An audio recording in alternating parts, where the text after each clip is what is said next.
स्वागत है दोस्तों अपने YouTube channel ITI technical course में। दोस्तों ये electrician theory of first year की क्लास है और हम लोग जो कल की चौथी क्लास पढ़े थे उसमें से कंडक्टिव मटेरियल पढ़े थे। कंडक्टिव मटेरियल कितने प्रकार के होते हैं, सभी का अलग अलग जगह यूज किया जाता है। जैसे हम लोग पढ़े थे नाइक्रोम का यूज कहाँ पे करते हैं, मरकरी का यूज कहाँ पे करते हैं, प्लेटिनम का यूज कहाँ पे करते हैं, यूरेका का यूज कहाँ पे करते हैं। फिर सभी की रजिस्टिविटी पढ़े थे, कंडक्टिविटी पढ़े थे कि किसकी कितनी चालकता है। जैसे चांदी की चालकता क्या है, कापर की चालकता क्या है, सोना की चालकता क्या है, एल्युमिनियम की चालकता क्या है। तो सारे चीज़ हम लोग चालक से संबंधित सारी जानकारी पढ़ लिए थे। अब आज पढ़ते हैं इंसुलेटर यानी अचालक। आज की जो क्लास है पूरी अपन लोग इंसुलेटर को ख़त्म करेंगे नहीं, अचालक को देखेंगे। कल की क्लास आप लोग अटेंड नहीं कर पाए तो उसको पहले क्लियर कर लीजिए, तभी चालक के बाद आपको अचालक समझ में आएगा कि अचालक होता क्या है, यानी इंसुलेटर क्या है। जिस प्रकार चालक में इलेक्ट्रॉन फ्लो हो रहा था उसी प्रकार अब अचालक में इलेक्ट्रॉन फ्लो नहीं होगा। आइए सबसे पहले परिभाषा देखते हैं क्या है। वे पदार्थ जिनमें मुक्त इलेक्ट्रॉन यानी फ्री इलेक्ट्रॉन की संख्या नहीं होती, नगण्य यानी नहीं होती, वे पदार्थ जिनमें फ्री इलेक्ट्रॉन की संख्या नहीं होती अचालक कहलाते हैं। अपन लोग जब चालक पढ़े थे तो उसमें से पढ़े थे वे पदार्थ जिनमें फ्री इलेक्ट्रॉन की संख्या बहुत ज़्यादा होती है उसको चालक कहते थे। मगर अब अचालक में पढ़ रहे हैं वे पदार्थ जिनमें फ्री इलेक्ट्रॉन की संख्या बिल्कुल नहीं है वो अचालक कहलाते हैं। यानी एक भी इलेक्ट्रॉन नहीं है, यदि इलेक्ट्रॉन आ जाएंगे तो थोड़ी बहुत करंट फ्लो होगी, धारा प्रवाहित होगी। इसीलिए अचालक यानी इंसुलेटर में बताया गया है कि वे पदार्थ जिनमें फ्री इलेक्ट्रॉन की संख्या बिल्कुल नहीं होती अचालक कहलाते हैं। सामान्य परिस्थितियों में वोल्टेज, तापक्रम आदि में इनमें से विद्युत धारा प्रवाह नहीं होता। यदि हम देखा जाए सामान्य परिस्थितियां जो होती है, सामान्य परिस्थितियों में वोल्टेज और विद्युत धारा बिल्कुल फ्लो नहीं होती, यानी प्रवाहित ही नहीं होती।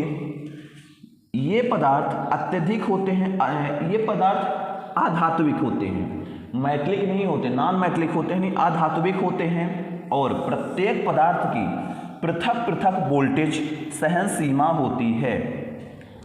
ये पदार्थ अधात्विक होते हैं और प्रत्येक पदार्थ की अलग अलग यानी पृथक पृथक वोल्टेज सहन सीमा होती है, जिसे डाइलेक्ट्रिक स्ट्रेंथ कहते हैं, जिसे डाइलेक्ट्रिक स्ट्रेंथ कहते हैं। डाइलेक्ट्रिक स्ट्रेंथ को किलोवोल्ट की प्रति मिलीमीटर में व्यक्त किया जाता है। कुछ प्रमुख अचालक पदार्थ जैसे अभ्रक, कांच, एस्बेस्टस, बेकेलाइट, पीवीसी आदि होते हैं। यानी अचालक उदाहरण देखा जाए तो अभ्रक हमारा जो अचालक पदार्थ है, कांच हमारा अचालक पदार्थ है, एस्बेस्ट अचालक पदार्थ है, बेकेलाइट, पीवीसी ये सभी इंसुलेटिंग मटेरियल हैं। एक बार और सुन लो, वे पदार्थ जिनमें फ्री इलेक्ट्रॉन की संख्या बिल्कुल नहीं होती अचालक कहलाते हैं। सामान्य परिस्थितियों में वोल्टेज और इनमें विद्युत धारा प्रवाह नहीं होता। सामान्यतः ये अधात्विक होते हैं, अधात्विक यानी नॉन मेटलिक होते हैं, इसमें धातु होती नहीं है। और प्रत्येक पदार्थ की अलग अलग वोल्टेज सहन सीमा होती है, जिसे डाइलेक्ट्रिक स्ट्रेंथ कहते हैं। वोल्टेज सहने की जो सीमा होती है उसको ही डाइलेक्ट्रिक स्ट्रेंथ कहते हैं अचालक में। देखे होंगे हमारी जो केबल होती है, केबल के अंदर कापर लगा रहता है, उसके ऊपर इंसुलेशन लगा होता है। जो इंसुलेशन होता है अचालक पदार्थ होता है और जो कापर होता है वो चालक पदार्थ होता है। जब उसमें से कापर में से विद्युत धारा प्रवाहित होती है तो आपके इंसुलेशन पिघलता नहीं है, गलता नहीं है। यानी कारण यही है कि उसके जो वोल्टेज सहने की जो क्षमता है बहुत ज़्यादा होती है, यानी जिसको बोला जाता है डाइलेक्ट्रिक स्ट्रेंथ अच्छी होती है इंसुलेटर की। देखो हमारे पास एक वायर है, इस वायर में जब हम धारा प्रवाहित करेंगे तो इसकी जो प्लास्टिक है, रबर है, जो इंसुलेशन है, इंसुलेशन कभी हीट नहीं होता, गर्म नहीं होता। जब तक बहुत ज़्यादा धारा इसमें नहीं प्रवाहित करेंगे, इसकी जो क्षमता के अनुसार प्रवाहित करेंगे तो ये हमारा हीट और पिघलेगा नहीं। जब हम बहुत ज़्यादा करंट को फ्लो करेंगे तो हीट हो जाएगा, पिघल जाएगा। यानी इसकी डाइलेक्ट्रिक स्ट्रेंथ जो होती है तो इस वोल्टेज के लेवल के अनुसार रखी जाती है। यानी वोल्टेज सहने की क्षमता को ही डाइलेक्ट्रिक स्ट्रेंथ बोलते हैं प्लास्टिक में। ठीक, क्लियर हो गया होगा। अब अचालक के एग्जाम्पल भी बता दिए कि मैंने कि उदाहरण क्या है। कांच है, अभ्रक है, एस्बेस्टस है, बेकेलाइट, पीवीसी आदि ये अचालक पदार्थ होते हैं। अब देखा जाए कि अच्छे अचालक के गुणधर्म, प्रॉपर्टीज ऑफ गुड इंसुलेटर। एक अच्छे अचालक के निम्नलिखित गुणधर्म होते हैं। अपन को ये जानना है कि एक अच्छे अचालक के गुण क्या है, properties of good insulator. First number की बात करें कि फर्स्ट नंबर क्या दिया गया है। फर्स्ट नंबर है कि अचालक की डाइलेक्ट्रिक स्ट्रेंथ का मान उच्च होना चाहिए, जिससे कि उसका उपयोग उच्च वोल्टेज पर कार्य करने वाली वैद्युतिक सामग्री एवं उपकरणों के निर्माण में किया जा सके। अचालक की डाइलेक्ट्रिक स्ट्रेंथ, मैंने बताया था डाइलेक्ट्रिक स्ट्रेंथ क्या होती है, वोल्टेज सहने की क्षमता को ही डाइलेक्ट्रिक स्ट्रेंथ कहते हैं। अचालक की डाइलेक्ट्रिक स्ट्रेंथ का मान ज़्यादा से ज़्यादा होना चाहिए, जिससे कि उसका उपयोग हाई वोल्टेज पर कर सके। यानी ज़्यादा वोल्टेज पर जब हम करंट को फ्लो करेंगे तो उसका इंसुलेशन पिघलना नहीं चाहिए, गलना नहीं चाहिए। इसलिए बोला गया है जो आप अचालक सेलेक्ट करोगे, जो इंसुलेटर आप सेलेक्ट करोगे, उसकी जो डाइलेक्ट्रिक स्ट्रेंथ है वो अच्छी होनी चाहिए। सेकंड नंबर बोला गया है कि अचालक का विशिष्ट प्रतिरोध, अचालक का विशिष्ट प्रतिरोध 10 ओम सेंटीमीटर से उच्च होना चाहिए, जिससे कि उसे सुरक्षित रूप से प्रयोग किया जा सके। अचालक का जो विशिष्ट प्रतिरोध है 10 ओम सेंटीमीटर से उच्च होना चाहिए, यानी 10 ओम सेंटीमीटर से ज़्यादा होना चाहिए, जिससे कि उसे सुरक्षित रूप से हम प्रयोग कर सके। थर्ड नंबर है, तीसरा नंबर कि अचालक पदार्थ ऊष्मा को विकसित करने में सक्षम होना चाहिए। यानी जो अचालक पदार्थ है, जो हमारा इंसुलेटर है, उस इंसुलेटर से हीटिंग यानी ऊष्मा आराम से रेडिएट हो जाए, बाहर निकल जाए। अचालक पदार्थ ऊष्मा को विकसित करने में सक्षम होना चाहिए, जिससे कि कार्य करते समय तापमान बढ़ने पर उसकी अचालकता समाप्त ना हो। यानी जब हमारे केबल से करंट फ्लो होता है, वायर से करंट फ्लो होता है, तो जो हमारी हीट होती है, हीट को बाहर वातावरण में ट्रांसफ़र होना चाहिए। ऐसे अचालक को हमें सेलेक्ट करना है केबल वायर बनाते समय। ये गुणधर्म है, आपको पता होने चाहिए। फोर्थ नंबर है अचालक सस्ता सुलभ होना चाहिए, जिससे कि सामान्य वैद्युतिक कार्य के लिए उसका उपयोग किया जा सके। जो आपका अचालक है, अचालक सस्ता होना चाहिए, सुलभ होना चाहिए, जिससे कि सामान्यतः वैद्युतिक कार्यों में हम आसानी से उसका यूज कर सकें। 5 नंबर है अचालक पर्याप्त सुदृढ़ यानी मजबूत, अचालक पर्याप्त मजबूत होना चाहिए, जिससे कि उपयोग के समय वह सरलता से नष्ट ना हो।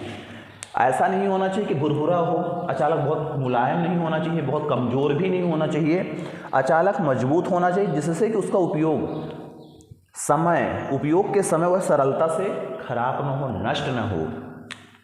नेक्स्ट है अचालक नमी एवं जल से अप्रभावित रहना चाहिए। जो नमी है, जल है, उससे अप्रभावित रहना चाहिए, जिससे कि नमी एवं बरसाती मौसम में उसकी अचालकता कम ना हो। अचालक नमी जल से अप्रभावित रहना चाहिए, जिससे कि नमी व बरसाती मौसम में उसकी अचालकता कम हो। ऐसा नहीं हो कि बारिश हो तो उस अचालक में पानी घुस जाए, धूप हो तो खराब हो जाए, नहीं तो हमारा वायर पूरा नष्ट हो जाएगा। तो आपको ऐसे अचालक सेलेक्ट करना है, चॉइस करना है जो नमी से, बरसात से प्रभावित ना हो, उसको प्रभाव ना पड़े। कितनी भी बारिश हो, कितनी भी धूप हो, कितनी भी नमी पड़े, आपके इंसुलेटर खराब बिल्कुल नहीं होने चाहिए, इंसुलेशन। 7वां नंबर है अचालक पदार्थ में किसी भी आकार में ढालने अर्थात तन्य का गुण विद्यमान होना चाहिए। अचालक ऐसा होना चाहिए जिस आकृति में मैं उसको बनाना चाहता हूं तो उस आकृति में बन जाना चाहिए, जिससे कि उसे विभिन्न प्रकार की वैद्युतिक युक्तियों को निर्माण में प्रयोग किए जा सके। इंसुलेटिंग मटेरियल यानी अचालक जो पदार्थ होता है, अचालक पदार्थ में किसी भी आकार में ढलने अर्थात तन्यता का गुण विद्यमान होना चाहिए, जिससे कि उसे विभिन्न प्रकार की जो वैद्युतिक युक्तियाँ होती है, इलेक्ट्रिकल डिवाइस होती हैं, इलेक्ट्रिकल वायर होते हैं, हम उसमें आसानी से बना सकें। जिस आकार में, जिस साइज में मुझे बनाना हो, उस साइज में हम बना सकें। तो ये जो अचालक के गुणधर्म हैं, 7 पॉइंट मैंने आपको बताया है, तो ये आपको मालूम होना चाहिए। बहुत अच्छी चीज़ है। अचालक का डाइलेक्ट्रिक स्ट्रेंथ उच्च होना चाहिए, जिससे कि वोल्टेज का लेवल ज़्यादा होने पर हमारा इंसुलेटर खराब ना हो। फर्स्ट नंबर है। सेकंड नंबर बोला कि अचालक का ज़्यादा से ज़्यादा रजिस्टेंस होना चाहिए। आपको भी मालूम है कि जितना ज़्यादा रजिस्टेंस रहेगा उतनी अचालकता अच्छी होती है, भाई उसमें करंट फ्लो ही नहीं होगा। तीसरा नंबर है अचालक पदार्थ ऊष्मा को विकसित करना चाहिए। ऐसे अचालक पदार्थ होना चाहिए जो कि हमारा जो वायर होता है उसमें जब करंट फ्लो होती है, इलेक्ट्रॉन फ्लो होते हैं तो हीट होता है, तो हीट को बाहर वातावरण में ट्रांसफर कर सके। चौथा नंबर है अचालक सस्ता सुलभ होना चाहिए ताकि हम सभी जगह यूज कर सकें, हम मार्केट से लिया भी सकें। 5 नंबर है अचालक पर्याप्त मजबूत होना चाहिए। अचालक ऐसा सेलेक्ट करना है कि मजबूत भी होना चाहिए, नहीं कि 2 बार घुमाए तीसरी बार टूट जाए, कोई काम का नहीं रहेगा। नेक्स्ट है अचालक नमी एवं जल से अप्रभावित रहना चाहिए। ऐसा नहीं कि धूप में लगा दिए, बारिश हो रही है, हमारा अचालक खराब हो जाए, पता चले जल जाए, पता चले गल जाए, सड़ जाए, तो ऐसा भी नहीं होना चाहिए। 7वां नंबर है अचालक पदार्थ में किसी आकार में ढालने अर्थात बनाने लायक हो। आपको अचालक ऐसे सेलेक्ट करना है कि जिस आकृति में मैं बनाना चाहता हूँ उस आकृति में आसानी से बना सकूँ। तो ये जो प्रॉपर्टीज़ हैं, गुण हैं, तो आपको मालूम होना चाहिए कि जिस तरह मैंने कल बताया था चालक के गुण, उसी प्रकार आज इंसुलेटर के गुण बता दिया। ये मालूम होना चाहिए इंसुलेटर के गुण क्या हैं। अब आ जाते हैं अचालकों का वर्गीकरण, क्लासिफिकेशन ऑफ इंसुलेटर्स, यानी क्लासिफिकेशन ऑफ इंसुलेटर क्या है। अब अचालकों को बहुत सारे वर्गों में विभाजित किया गया है। अचालकों को निम्न 3 वर्गों में विभाजित किया गया है। ठोस अचालक, ठोस इंसुलेटर, द्रवीय अचालक, लिक्विड इंसुलेटर, गैसीय अचालक, गैसीय इंसुलेटर। जिस प्रकार मैंने ठोस कंडक्टर पढ़ाया था, लिक्विड कंडक्टर पढ़ाया था और गैसीय कंडक्टर पढ़ाया था, तो उसी प्रकार अब इंसुलेटर के 3 हैं क्लासिफिकेशन। अब सबसे पहले जान जाओ कि ठोस अचालक क्या है। ठोस अचालकों की आकृति, आकार व आयतन निश्चित होता है। इसके अंतर्गत एबोनाइट, अभ्रक, बेकेलाइट, पोर्सलीन, कांच, मार्बल, स्लेट, सूखी लकड़ी, फाइबर आदि अचालक पदार्थ आते हैं। ठोस अचालक यानी ठोस अचालकों की जो आकृति, आकार व आयतन निश्चित होता है। सबको मालूम है आकृति, आयतन व आकार निश्चित होते हैं। इसके अंतर्गत एबोनाइट, अभ्रक, बेकेलाइट, पोर्सलीन, कांच, मार्बल, स्लेट, सूखी लकड़ी, फाइबर आदि अचालक पदार्थ हैं। देख लो, एबोनाइट में भी इलेक्ट्रॉन फ्लो नहीं होता, अभ्रक में भी नहीं होता, बेकेलाइट में भी नहीं होता, पोर्सलीन, कांच, मार्बल, ये सब इंसुलेटिंग मटेरियल हैं। और ये जो इंसुलेटिंग मटेरियल है ठोस इंसुलेटर है, ठोस अचालक हैं। ठीक, द्रवीय अचालक में आ जाओ। द्रव के अचालक कौन है? वे अचालक पदार्थ जो प्रवाहित होने का गुण रखते हैं तथा जिनकी कोई निश्चित आकृति नहीं होती, द्रवीय अचालक कहलाते हैं। वे अचालक पदार्थ जो प्रवाहित नहीं, हम कहीं पे रख दें फैल जाएगा, लिक्विड कहते हैं। वे अचालक पदार्थ जो प्रवाहित यानी बहने का गुण रखते हैं तथा जिनकी कोई निश्चित आकृति नहीं होती, द्रवीय अचालक कहलाते हैं। जैसे खनिज तेल कुछ लचीले अचालक के अंतर्गत आते हैं, जैसे पीवीसी, माइकानाइट, रेजिन आदि भी इसी के उदाहरण हैं। यानी लिक्विड सबको मालूम होगा, जैसे पानी होता है वो चालक पदार्थ है, मगर जो पीवीसी है, माइकानाइट है, रेजिन है, ये कुछ लचीले पदार्थ हैं, ये बहने वाले हैं, फैलने वाले हैं, कुछ लचीले अचालक के अंतर्गत आते हैं। जैसे पीवीसी होगा, माइकानाइट, रेजिन आदि भी इसी के आते हैं। खनिज तेल भी आता है लिक्विड में, तो ये आपको मालूम होना चाहिए जो खनिज तेल है हमारा अचालक ही है, अचालक लिक्विड है। नेक्स्ट है गैसीय अचालक। तीसरा नंबर गैसीय अचालक, वे अचालक जिनकी कोई निश्चित आकृति या आकार नहीं होते। गैस का निश्चित आकृति होती ना तो आकार होता, गैसीय अचालक कहलाते हैं। जैसे शुष्क हवा, नाइट्रोजन, हाइड्रोजन आदि। वे अचालक जिनकी कोई निश्चित आकृति या आकार नहीं होता, गैसीय अचालक कहलाते हैं। जैसे शुष्क हवा, नाइट्रोजन, हाइड्रोजन आदि। नाइट्रोजन में बिजली नहीं जाती, हाइड्रोजन में नहीं चलती, शुष्क हवा में नहीं चलती, ये गैसीय अचालक हैं। अब आपको मालूम हो गया होगा ठोस अचालक, लिक्विड अचालक, गैसीय अचालक, 3 प्रकार के हमें अचालक पदार्थ मिले। अब देखा जाए प्रमुख अचालक पदार्थ, main insulating material. Insulating material कितने प्रकार के हैं, कहाँ पे उनका यूज किया जाता है, कहाँ कहाँ हम उनको यूज कर सकते हैं। ये देखा जाए सबसे पहले इंसुलेटिंग मटेरियल में फर्स्ट नंबर ड्राई एयर दिया हुआ है, शुष्क हवा। शुष्क हवा यह सबसे अच्छा अचालक पदार्थ है, परंतु नमी से इसकी अचालकता प्रभावित होती है। सबको मालूम है जो हमारे वातावरण में शुष्क एयर है वो अचालक है, मगर बरसात के मौसम में नमी के टाइम पे उसकी अचालकता थोड़ी सी प्रभावित हो जाती है, थोड़ी सी डैमेज हो जाती है। नहीं, हवा से, नमी वाले हवा में कुछ ना कुछ इलेक्ट्रॉन फ्लो होते हैं, तो वही बोला कि यह सबसे अच्छा अचालक पदार्थ है। ड्राई एयर देखा जाए तो सबसे अच्छा अचालक पदार्थ है, परंतु नमी से इसकी अचालकता प्रभावित होती थोड़ा बहुत कम हो जाती है। ओवरहेड लाइनों में ओपन वायर यानी नग्न धात्विक तार प्रयोग किए जाते हैं और उनके बीच हवा ही अचालक का कार्य करती है। आपने देखे होंगे बाहर रोड में खुले वायर 3 खंभे के द्वारा दौड़ते हैं पोल में, वहाँ देखोगे ओपन वायर होते हैं, नंगे वायर होते हैं, किसी प्रकार के इंसुलेशन नहीं लगा होता है। तो जो 2 वायर के बीच में गैप होता है वहाँ पे इंसुलेटर का काम शुष्क हवा ही करती है। इंसुलेशन का काम शुष्क हवा भी करती है, शुष्क हवा ही करती है अचालक का काम। ओवरहेड लाइनों में नग्न धात्विक तार प्रयोग किए जाते हैं और उनके बीच हवा ही अचालक का कार्य करती है। लाइन को नमी से अप्रभावित रखने के लिए प्रत्येक 2 चालक तारों के बीच पर्याप्त दूरी रखी जाती है। लाइन को नमी से अप्रभावित रखने के लिए प्रत्येक 2 चालक तारों के बीच पर्याप्त दूरी रखी जाती है। सबको मालूम है जो खंभों के द्वारा वायर जाते हैं 3-4 वायर, उसमें से 2 वायर 3 वायर के बीच में जो गैप होता है वहाँ पे शुष्क हवा ही काम करती है अचालक का। ठीक, तो सबसे अच्छा देखा जाए इंसुलेटिंग में सबसे पहला आता है शुष्क हवा, ये भी एक अचालक है। अब आपको बता दिया इसका यूज कहाँ पे करते हैं। फिर आता है VR, ब्लैकेनाइज्ड रबर। VR यानी ब्लैकेनाइज्ड रबर। साधारण रबर में ऊष्मीय प्रक्रिया से, सामान्यतः जो रबर होती है साधारण रबर में ऊष्मीय प्रक्रिया से, हीटिंग मेथड से, ऊष्मीय प्रक्रिया से गंधक तथा जिंक ऑक्साइड मिलाकर ब्लैकेनाइज्ड रबर तैयार की जाती है। साधारण रबर में ऊष्मीय प्रक्रिया से गंधक तथा जिंक ऑक्साइड मिलाकर ब्लैकेनाइज्ड रबर तैयार की जाती है।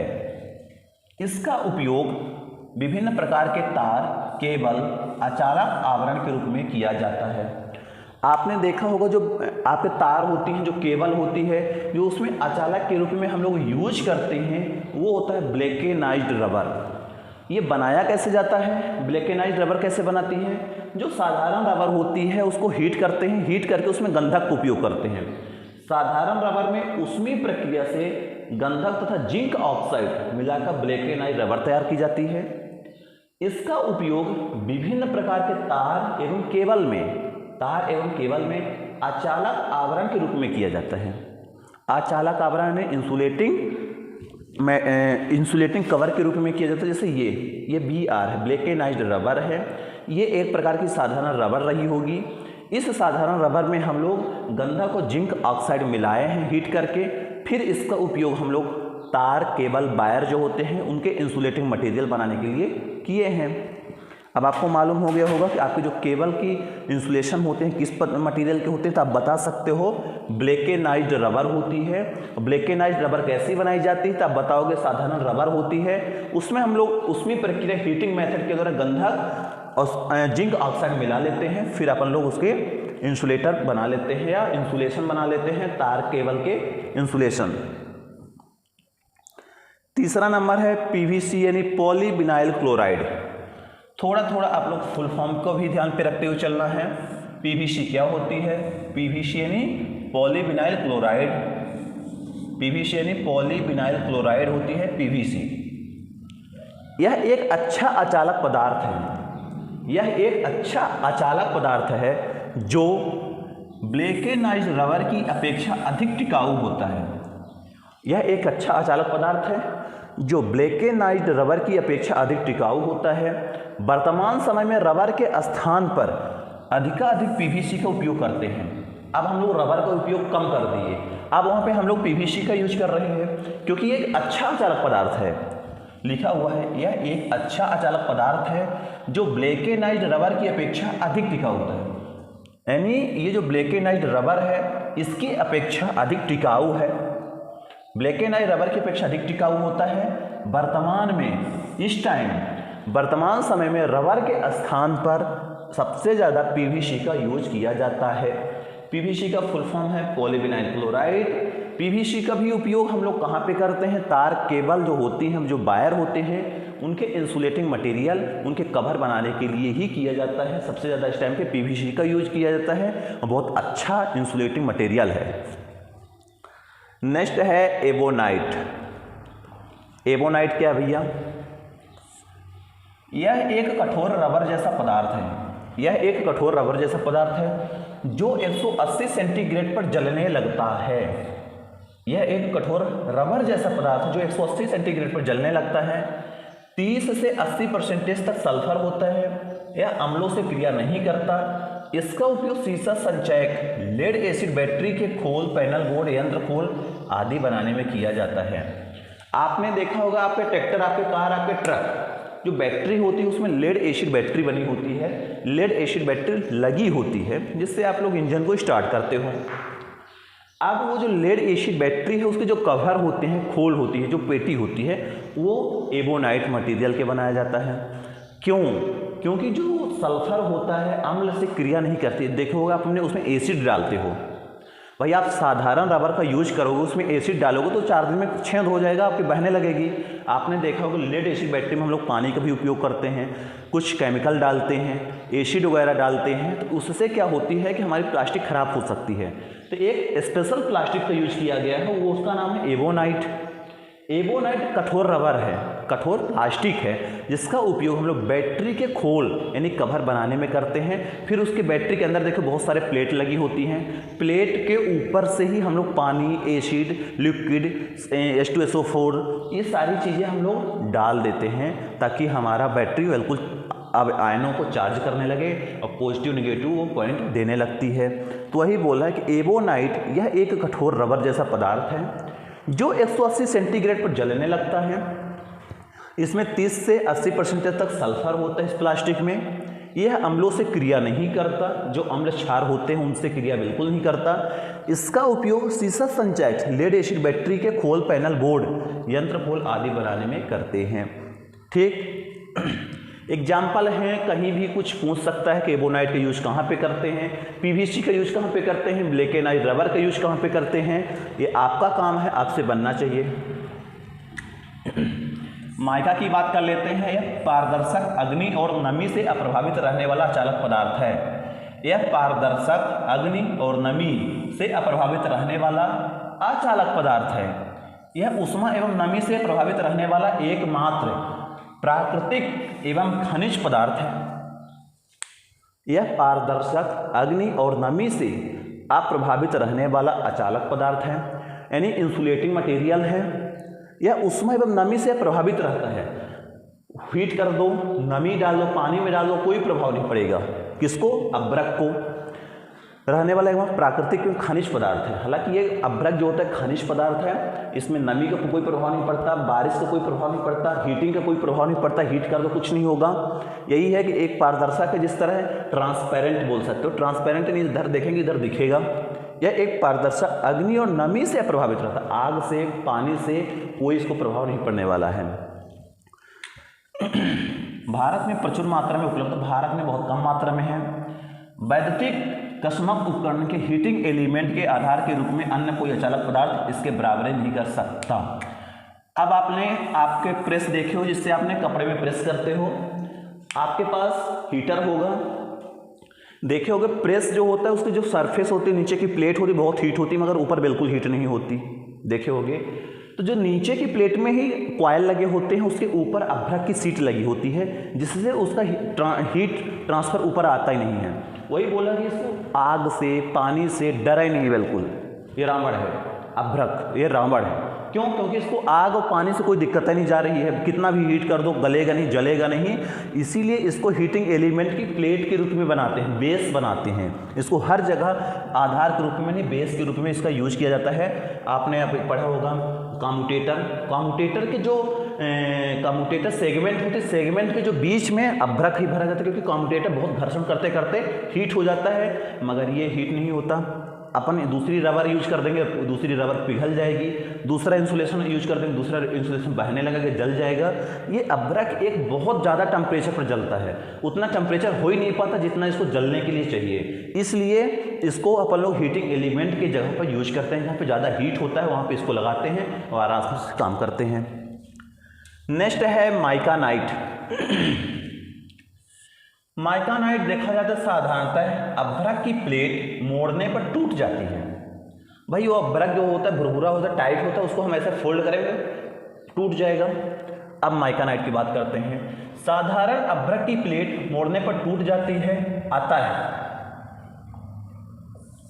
है अभ्रक को अति महीन चादरों को कपड़े अथवा कागज पर वार्निश की सहायता से चिपकाकर माइकानाइट पेपर या कपड़ा बनाया जाता है। इस माइकानाइट से हम लोग बहुत पतली शीट बनाते हैं। उस शीट का उपयोग हम लोग वार्निश की सहायता से, कागज की सहायता से, कपड़ा की सहायता से बनाते हैं। इसका जो उपयोग है आर्मेचर बाइंडिंग में कार्य में किया जाता है। लचीला होने के कारण इसे आसानी से मोड़ा जाता है। ये जो इंसुलेशन होता है, इंसुलेटर होता है या इंसुलेशन होता है, ये बहुत लचीला होता है। आप देखोगे जब मोटर की बाइंडिंग करते हैं उसमें सफ़ेद पेपर लगाते हैं, कैंची से काटते हैं, फिर उसको गोल घुमा के ऐसे स्लॉट में फंसा देते हैं। ये माइकानाइट की शीट ही होती है। माइकानाइट मुलायम होता है, वही बताया गया कि आसानी से मोड़ा जा सकता है। इसका उपयोग आर्मेचर बाइंडिंग में किया जाता है। कोई भी मोटर है, आपके सीलिंग फैन है, कूलर है, पंखा, जो भी मोटर है, कॉइल फंसाने से पहले हम लोग देखोगे सफ़ेद से शीट फंसाते हैं, सफ़ेद सी कागज़ जैसे उसमें डालते हैं, तो माइकानाइट की शीट है, उसको मुलायम होती है, उसको कैंची से काटते हैं साइज के, फिर उसमें गोल घुमा के से डाल देते हैं, फिर उसके ऊपर कापर फंसाते हैं। तो ये बहुत अच्छा हीटिंग एलिमेंट, वो हीटिंग के लिए यूज किया जाता है। माइकानाइट भी बहुत टेम्परेचर को सह सकता है और बहुत मुलायम होता है, बहुत अच्छा इंसुलेटिंग मटेरियल होता है। 7वां नंबर की बात करते हैं, ये है बेकेलाइट।